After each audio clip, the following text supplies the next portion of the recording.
I'm Richard Lewis, and I'm here at the EMS Finals in Cologne. A nice change of place. We've got a nice little player lounge. I rarely do sit-down interviews, but we've just had something to eat. Well, you haven't yet. You've actually you've missed most of it because they provided catering for us here. ESL are a lovely company, and with me, of course, is Rdl. His Absolute Legends team just absolutely destroyed N faculty, rolled over them. So we're going to talk a little bit about that and some other things. So. Let's talk about coming into this. There's a lot of rumours, dude. Rumours, yeah. And I know because you've been in MTW, you know a thing or two about rumours and backstabbing and all of that nonsense. So what's going on with the team? Well, a week before Copenhagen Games, Dennis told us that he couldn't go. Everything was paid for. And we were like, okay. Tried to find a fifth. And then Olaf came and said that he didn't want to go because he had to take 2 weeks off of work to go, and he didn't want to go with just a mix because he didn't feel that it was worth it. So we had to find 2 stand-ins to go, and we didn't manage to do that properly. So we just said, let's put this on hold for a while because we've already cost AL so much when it came to player changes and money and I don't know what. So we just like, let's put this on hold for a while, see what happens. And then Epsilon got banned. Yeah. So, and that's why we were here. So I don't know. Well, let's talk about kind of your aspirations then. I mean, were you guys looking at this as, you know, let's really go there and win it because then we can like show everyone that this is a great team and we'll stay together as a 5 forever, bros for life and all of that? Or were you just thinking, let's just go, do the best we can for the organisation, but, you know, just enjoy it? A bit of both, I guess. We really wanted to help Tim out because we really struggled when it came to finding a sponsor to this event.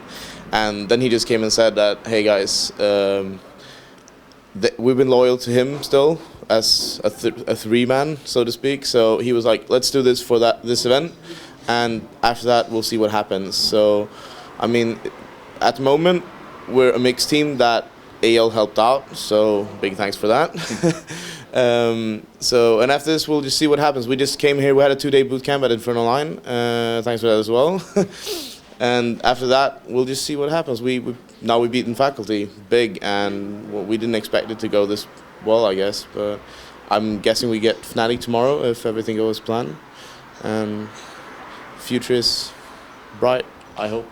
Were N faculty a disappointment because they're starting to get this reputation? I feel sorry for them because they're nice guys, but they're starting to get this reputation now of being kind of online because their LAN performances have been pretty poor. Yeah, well, I'm gonna bash a bit more, but they haven't done that well online either recently. That's I mean, true. We beat them 16-6 on Dust 2, which I wasn't really sure why they picked Dust 2 against us, because that's one of the maps we feel comfortable on. But I mean, I don't know what they're missing. It's like we had a power diffuse going in our favor. We had some clutch rounds which we managed to win, and they just seem flustered when they play. I don't know. They have been playing, so they have good chemistry outside of the game and in game, I guess. But I don't know. They just need to stay calm, and I guess less is more. Maybe, I don't know. What about in terms of how much can we read into your performance? Because it was amazing. Lidder was sick, no doubt about it. But at the opposite end of the scale, you've got N faculty players like SMN, you know, going 1 for 18 or whatever it was. And you know, it's got to be said that when you look at round, you know, are they playing that bad that it makes you look really good, or are you just really good and therefore you're making them look bad? Well, Lid is really good, so can't take that away from him. He was really on his game, at least on Dust 2. The first 5 or 6 rounds, he was like winning the rounds by himself. Yeah, I mean, individually, it's like if I go into a game with Fnatic, I know that it's going to be some individual skill there that we're going to have to look out for, like Freeze with his ult. You don't want to like face like without having a flash or a smoke there, but I don't really get that with in faculty in the same way. They haven't built up that respect individually that other players have. So I guess that has one factor to why maybe I can take one more step forward and take the shot instead of like, okay, let's play defensive and chill, and maybe we can win it on team play instead. So I can't say really what their thing is that they need, but I hope they find it. Yeah, me too. Yeah, well, it's going to be real nightmare for them if they go out to Dallas and experience something similar. But let's talk more about you. Yeah. Which great subject. So, like as you said, you guys are likely to be. Well, you are going to be playing Fnatic next, isn't it? It's either them or Imaginary Gaming or Fnatic then. I think so, yeah. Yeah, I think that's probably going to happen. Not that I want to discount Imaginary, but with the Oz striker factor, I'm not really feeling it. I don't want to be Lurpus, so. But I mean, yeah, Fnatic is going to take it 2-0, I think. Yeah. So, I mean, have you already got some plans for them in mind? Have you already thought about that game? Oh my God, really? A bit. Can I have it? His teammates have just come in. Yeah, do you wanna? They said at the start of the interview they were going to try and put him off. So let's see how they do. Yeah. No, I don't think we have. We didn't do it for in faculty, and we won't do it as much for Fnatic either. We'll watch the games they play now, and we'll just beat them as we beat in faculty. What are your thoughts about people that can potentially win this tournament? I mean, obviously, everyone's going to talk about NiP. NiP have lost to Virtus Pro now. That mystique around them has been kind of, punctured. Does that mean that, it's anyone's title here, or are NiP going to get back to winning ways? Yeah. No. They won't lose. Not to Kick, not to VG or Nexus. They'll face us in the final, and we'll win 2-1. Easy. I like that. I like the thing that would come true. Do you not think VG have a lot of momentum going forward? They've got that monkey off their back. They've won a major title. They've just, the first half of...